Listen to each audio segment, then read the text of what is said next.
Good morning, everybody, and welcome to the program. You're watching our mid-morning edition of Arirang News on this Thursday, June 25th. And today is also the 70th anniversary of the start of the Korean War. And coming to you live from Seoul, I'm Shin, and these are the stories we're following at the top of the hour. We'll watch and act, says North Korea, after it's later announced it'll be scrapping its military action plans against South Korea.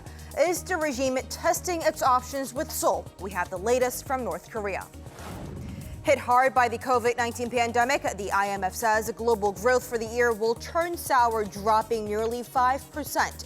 And for Asia's fourth largest economy, the international body projects a 2.1% drop. 70 years ago on this day, a war broke out that separated the two Koreas, and until this day, the threat of another armed conflict on the Korean peninsula still hangs heavy in the air. A commemorative event marking today will be held later this evening. Our starting point this morning is the latest on the inter-Korean relations. Surprising many due to the speed at which it happened, North Korea appears to be shifting away from its latest streak of aggression, pulling back from its latest military actions aimed at South Korea.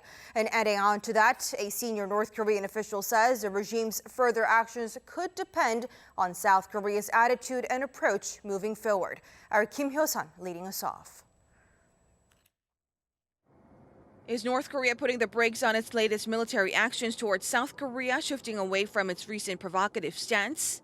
Such hope comes as the vice chairman of the North's ruling party Central Committee, Kim Young-chul, said in a statement Wednesday that now is a, quote, critical moment during which the regime can predict the prospects of cross-border ties based on, quote, the future attitude and approach of Seoul. He also explained that the regime has halted a series of actions that it had been planning against the South. The official is probably referring to the removal of propaganda loudspeakers that had been reinstalled along the border just days ago, as well as the deletion of anti-South Korea articles from its state-run media outlets. Pundits forecast Pyongyang could also suspend its plan to send some 12 million anti-Seoul propaganda leaflets over the border, which the regime had hinted would be sent over via some 3,000 balloons in a tit-for-tat move against leaflets sent from the South. All these developments came swiftly after the North's ruling party mouthpiece, the Shinmun, said Wednesday that the regime's leader Kim Jong-un had instructed to hold off on military action plans against the South. While it's left to be seen what the regime's next moves are, experts in South Korea predict it would devise response strategies against the South by closely monitoring Seoul's North Korea policies, including its regulation on anti-Pyongyang propaganda leaflets. Kim Hyo-sun, Arirang News. A senior U.S. official has confirmed that Washington's policies towards North Korea are still very much focused on denuclearization. Acting U.S. Assistant Secretary for Indo-Pacific Security Affairs David Helvey reaffirmed the Trump administration stance at the virtual South Korea-U.S. Strategic Forum held by Korea Foundation and Center for Strategic and International Studies. He also added that Washington strongly favors denuclearization through diplomacy, but said he's unsure whether North Korea is trying to move forward on the denuclearization agenda. In response to North Korean leader Kim Jong-un's latest decision to suspend military action plans against South Korea, he said Pyongyang is unpredictable and the regime's moves will continue to be closely monitored. Shifting focus, the International Monetary Fund has slashed its economic forecast again, citing the world's ongoing fight to combat the fallout from the COVID-19 pandemic. Our Lee Seung-jae tells us more. With no slowdown in the number of COVID-19 infections worldwide, the International Monetary Fund on Wednesday released its revised outlook on global economic growth. The IMF lowered its outlook for the entire world from -3% in April to -4.9% in June. It also downwardly revised its forecast for next year from 5.8% growth to 5.4%. Among the countries with the biggest downward revisions, the U.S., which has the highest number of confirmed infections in the world and is still seeing tens of thousands of cases a day, saw its June revision at -8% compared to the negative 5.9% forecast made in April. The IMF also predicts that the U.S.'s economy will grow 4.5% in 2021, down 0.2% from April. The IMF also issued a downward revision for South Korea, predicting negative 2.1% growth for 2020, while forecasting 3% growth in 2021, down 0.4% from its earlier predictions. The IMF says the COVID-19 pandemic had a more negative impact on activity in the first half of 2020 than anticipated, adding the recovery is projected to be more gradual than previously forecast. The Washington-based institution also explained that the latest downward revisions were due to social distancing measures likely remaining in place during the second half of the year. It added that it expects nations still grappling with high infection rates to see a bigger dent in their economic activity with longer lockdowns in place. Lee Seung-jae, Arirang News. The South Korean government will widen the scope of its tax on gains from financial investments starting from 2023 so that it'll apply to investments made by shareholders, whether they be major or small investors.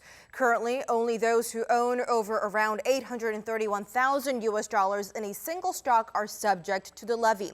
Now, the new tax will be on net profit, with gains up to $16,500 a year exempt.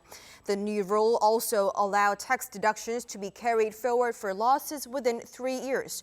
Now, the current stock exchange tax rate of 0.25% will also be lowered by 0.1 percentage point by the year 2023.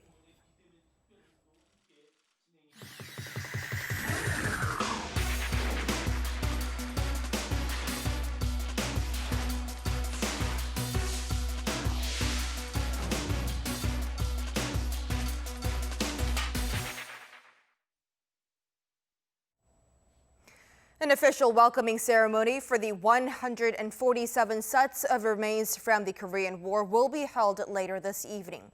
Around 300 people, including officials and the family members of those who died in the war, have been invited to the event under the title of the ceremony being titled as Salute to Heroes.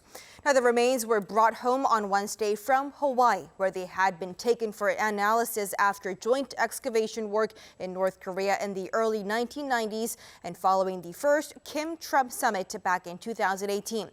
And to honor the war heroes, 6 fighter jets escorted the aircraft carrying the remains as it entered Korea's airspace on Wednesday. The defense chiefs of South Korea and the United States have released a joint statement in commemoration of the 70th anniversary of the start of the Korean War. Both Seoul and Washington highlight the importance of the alliance and reaffirm their commitment for supporting diplomatic efforts for the complete denuclearization of North Korea. Our Kim Ji-yeon with more. During a joint statement to commemorate the 70th anniversary of the Korean War, South Korean Defense Minister Chung Kyung-do and U.S. Secretary of Defense Mark Esper have emphasized the significance of the two countries' military alliance after paying tribute to those who sacrificed their lives some 7 decades ago. Chung and Esper said the alliance, which was born out of necessity and forged in blood, remains as the foundations for security, stability, and prosperity on the Korean Peninsula and in Northeast Asia. The two countries reaffirmed their ironclad commitment to a combined defense posture on the Korean Peninsula, as well as to strengthening and adapting the alliance to meet present and future challenges, namely those concerning North Korea. They said the two sides remain firmly committed to defending hard-fought peace between the two Koreas and in support of diplomatic efforts for the complete denuclearization of the North, consistent with UN Security Council resolutions. They've called on North Korea to meet the commitments stated in the 2018 joint agreement following the Kim-Trump-Singapore summit, as well as the interKorean comprehensive military agreement aimed at lowering tensions in the region. Chung and Esper said efforts to promote peace and stability in the region will continue through information sharing and combined military exercises, while seeking close cooperation in dealing the COVID-19 pandemic. They've also highlighted the strengthening of multilateral cooperation, freedom of navigation to strengthen their security relationship. Kim Ji-yeon, Arirang News. Despite the COVID-19 outbreak, museums and theaters are putting on special events, from exhibitions to film and music, to commemorate the 70th anniversary of the Korean War. And our Kim Sang-min tells us more. Korea's precious cultural assets could have so easily been lost or destroyed during the Korean War. This masterpiece, forged during the early period of the Silla dynasty, could have been lost forever if it hadn't been whisked away to Busan during the Korean War. Marking the 70th anniversary of the Korean War, the National Museum of Korea is holding an exhibition on the museum's role in preserving many of Korea's historical properties during the war. Here, visitors can enjoy the exhibits that the museum kept out of harm's way. It is surprising how there were people who were trying to protect cultural assets, even when their own lives were at risk during the war. Not many people know these things, so commemorating the 70th anniversary, we wanted to show what role the National Museum played. Right now, the museum is closed due to the COVID-19 outbreak, so the exhibition is available on its YouTube channel starting June 25th. Movie lovers can commemorate the country's special anniversary through old films that depict the war. The Korean Film Archive is releasing 5 films on its YouTube channel on June 25th under the title Wind Upon the Border. 7 more films will be up on the KMDB channel from June 30th for 2 weeks. Of those, A Bouquet of 30,000 People, filmed in 1951, is the oldest movie available about the Korean War. It tells the story of a man who loses his sight during the war. Music could also become a great way of remembering the war. The National Theatre of Korea is putting on a special concert under the theme War and Peace. The coronavirus has put the concert on hold, but it'll still be held online on the National Theatre of Korea's Naver TV channel from 1:30 p.m. on June 25th. Kim Sang-min, Arirang News. South Korea is set to remove the portrait of Admiral Yi Sun-sin from its list of official designated portraits due to controversies surrounding the painter. The Ministry of Culture will also remove the portrait from Hyunchungsa Shrine before this year's Liberation Day, which is August 15th. Now, this comes as the painter has been accused of being part of the pro-Japanese group during Japan's colonial rule of Korea. On top of that, some flaws had been found with the attire worn in the portrait. Now, this portrait was painted back in 1973 and can also be found on 101 coin of South Korean money.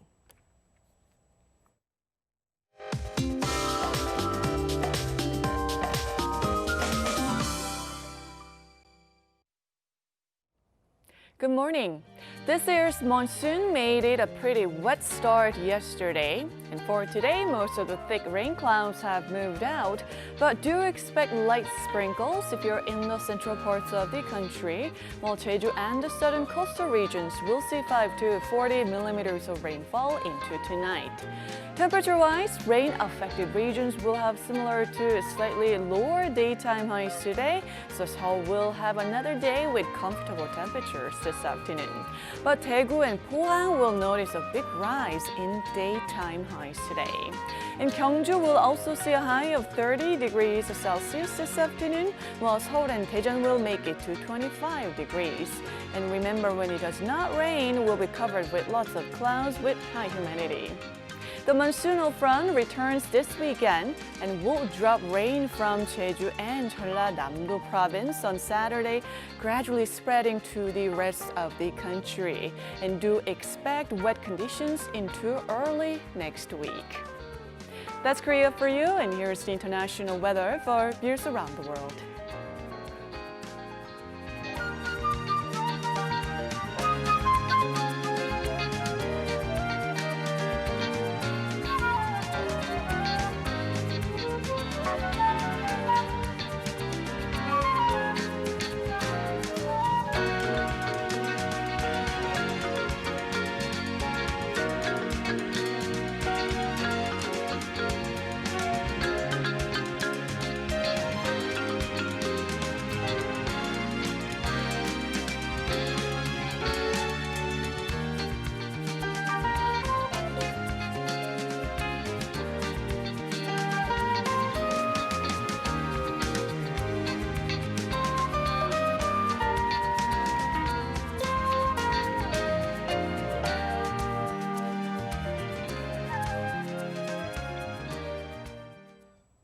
And that's our time for this edition on Arirang News, but we'll be back with more of today's headlines coming up in our later newscast, Korea time at noon Korea time, so stay close. As always, thank you for watching.